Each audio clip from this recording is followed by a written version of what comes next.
Hey guys, Oren and Graham here from Apex Music, back with another vlog. Sorry we didn't get to put one up last week, we were just very busy.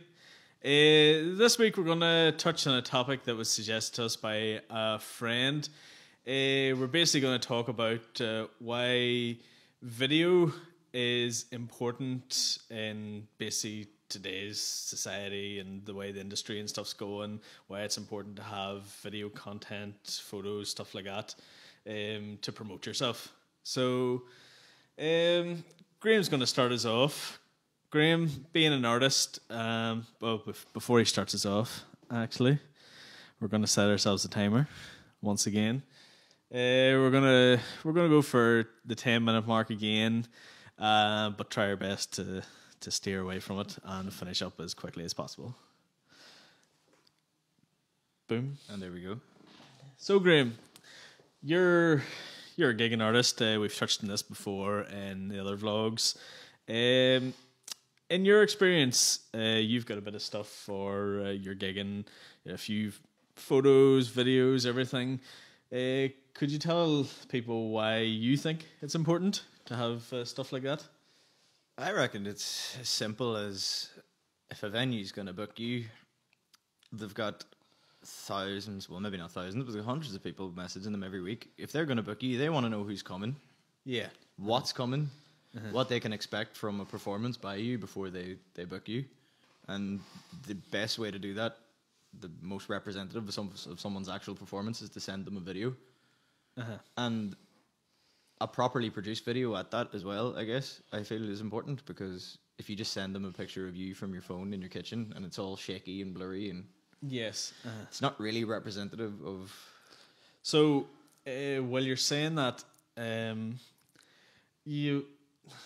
lot of venues would really like to see what the artist performs like live. Now, coming into this is obviously shameless plug of, for instance, our Cheaper by the Dozen thing, or any of the video sessions we would do here. Cheaper by the Dozen coming up on the 25th of August, this Sunday. But for instance, say coming into the studio and doing something here isn't really a representation of how the person performs live to a crowd. No.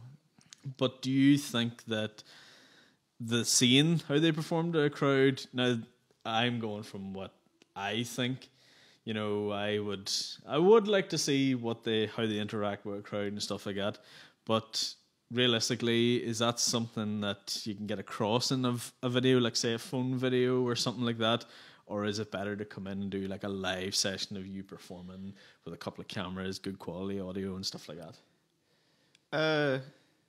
I think, based purely off opinion, I think the prevalence of videos of people performing live in a studio is as such because it costs a lot more money to make a properly produced live video. Yes. And I think it's better, most people at least think it's better, and I know a few venues personally who would prefer a well-produced video of you in a studio setting and see what you're like there, rather than a pretty bad phone video of you interacting with a crowd. Yes, like bar manager stand at the back of the bar going, Graham McKinstry live tonight. Yeah, you know, that's fine and everything for putting up on venues, Facebooks and stuff. Yeah. But for you to send to a bar, I guess it's maybe not. Some bars are fine with it. It's just not. It doesn't give you a proper idea of what someone sounds like. It might give you an idea of what the crowd's like in the bar that night. Yeah, but it obviously doesn't give you, probably, say for instance, a good bar with maybe about 100 so people crammed into it, them all shouting, drinking, and you at the very back of the bar belting out a few songs. Probably isn't the best representation. Probably won't hear very well with it either. Yeah, true. Especially if you drop your phone into a bowl of soup like I did and can't hear anything on my phone. But anyway, does anyone want to buy me a new phone? Yeah. I personally think it's sort of taken over now. Back whenever I tried the whole bar scene as a two-piece, it was very much like, do you have a CD? Do you have any recordings of yourself? Yeah. They didn't really care too much about looking to see you or anything like that. But now quite a lot of the bars, or even sort of higher end bars, would be asking for like some sort of like press kit type thing. You know, a few photos of you to promote on their social media, as well as videos of you performing somewhere, like good quality videos and stuff like that, and a bit of a bio and all, especially if it's your first time playing the bar, or if it's them actually auditioning you. Yeah.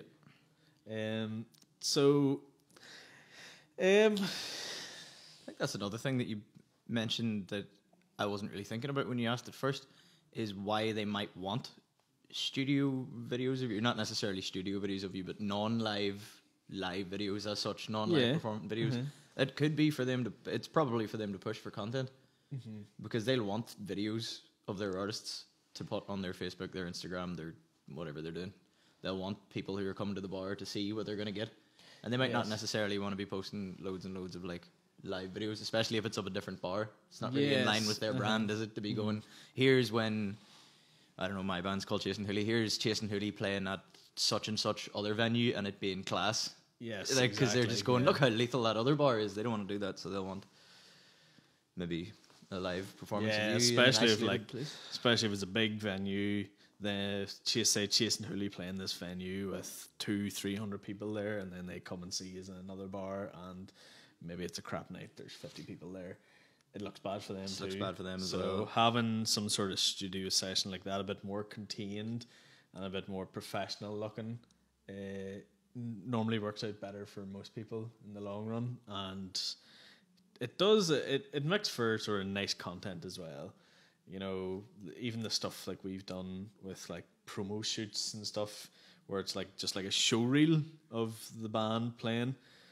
That sort of thing is really good for promotional purposes, because you know you get loads of songs and a few different genres thrown in there and stuff like that, as well as being able to see the band perform, seeing sort of how they interact with each other as well. The band sort of vibe off each other while they play.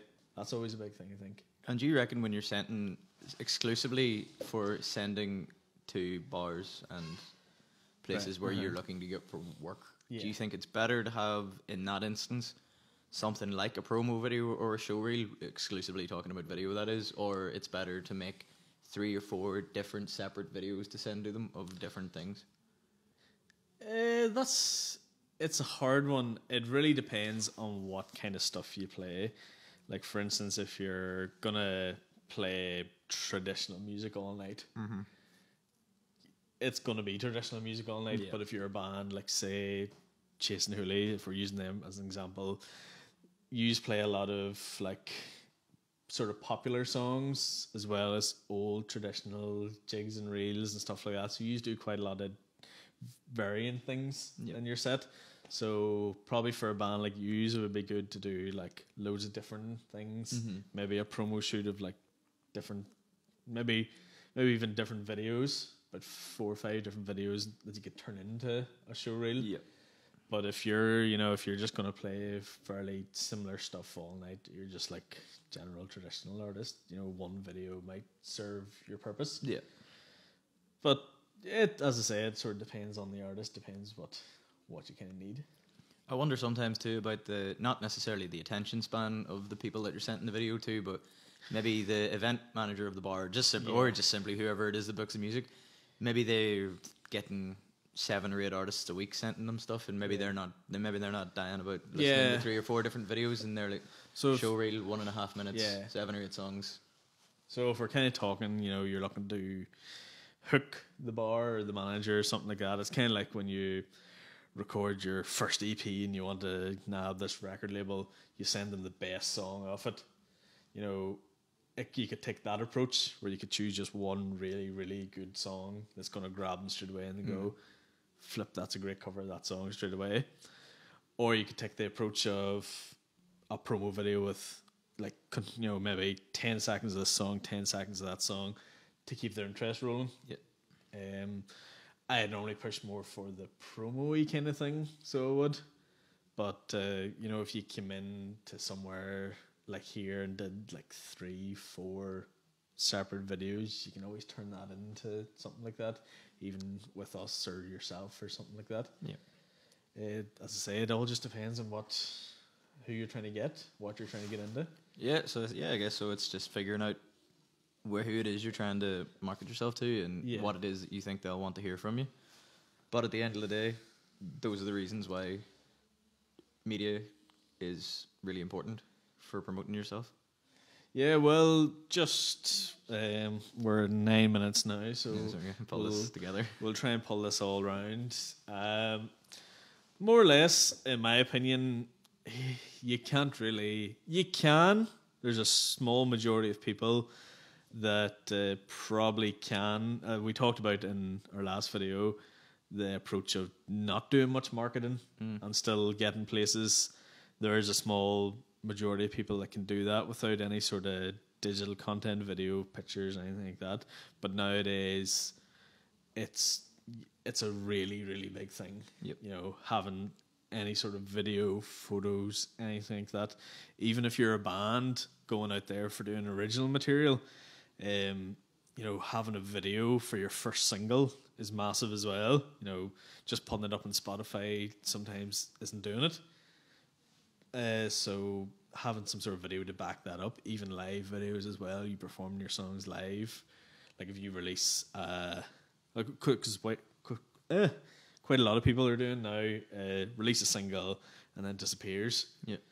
In reality, what you should be doing is big release of a music video single. Yeah. And then after that, going and putting out maybe a live video. Yeah, like a live video of that single. And then, you know, maybe another 2-3 months down the line, maybe an acoustic version or something like that.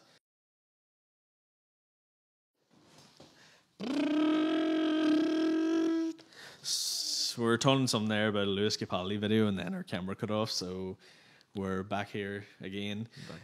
Trying to wrap up before another 20 minutes down the line. But yeah, I think it's really big thing for people trying to promote themselves now. And most bars, venues, promoters, everyone is asking for some sort of video content or something. It is basically all video content. Video content. I'm seeing now at the minute.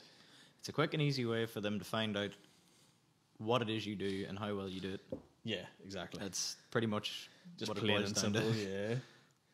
So yes, if you're looking for some video content, I think there's about 3 spaces left for Cheaper by the Dozen on the 25th of August, Sunday. Don't remember those times off the top of my head, but if you shoot us a message, I'm sure we can sort you out. And if you happen to miss it, you're not free, or it's all filled up by the time you get in contact, just give us a shout and we'll hopefully sort you out with something similar. Apex signing off.